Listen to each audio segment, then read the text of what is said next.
ನೆಲಮಂಗಲದಲ್ಲಿ ಎಣ್ಣೆ ಏಟಿನಲ್ಲಿ ಪುಂಡಾಟಿಕೆ ಆಡ್ತಾ ಸಾರ್ವಜನಿಕರ ನೆಮ್ಮದಿಯನ್ನ ಕೆಡಿಸ್ತಾ ಇದ್ದ ಕಿಡಿಗೇಡಿಗಳಿಗೆ ಪೊಲೀಸರು ಶಾಕ್ ಕೊಟ್ಟಿದ್ದಾರೆ.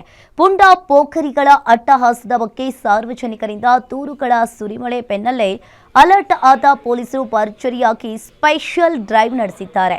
ತಾಲೂಕಿನ ಪ್ರಮುಖ ಬಾರ್ ಹಾಗೂ ರೆಸ್ಟೋರೆಂಟ್ಗಳ ಮೇಲೆ ದಿಢೀರ್ ದಾಳಿ ನಡೆಸಿರೋ ಖಾಕಿ ಪಡೆ, ಬಾರ್ಗಳಲ್ಲಿ ಅಳವಡಿಸಿರೋ ಸಿಸಿಟಿವಿ ಕ್ಯಾಮೆರಾಗಳು ಸಿಬ್ಬಂದಿಯ ಹಿನ್ನೆಲೆ ಹಾಗೂ ಕಾನೂನು ಬಾಹಿರವಾಗಿ ಅಪ್ರಾಪ್ತರನ್ನ ಕೆಲಸಕ್ಕೆ ಇಟ್ಟುಕೊಂಡಿದ್ದಾರಾ ಅನ್ನೋದರ ಬಗ್ಗೆ ಕಟ್ಟುನಿಟ್ಟಿನ ಪರಿಶೀಲನೆ ನಡೆಸಿದೆ.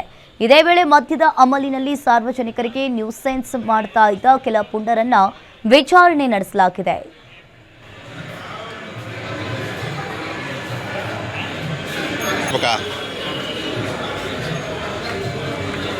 ರೋಡ್ಗೊಂದು ಸಪ್ರೇಟಾಗಿ ಹಾಕ್ಸಿ.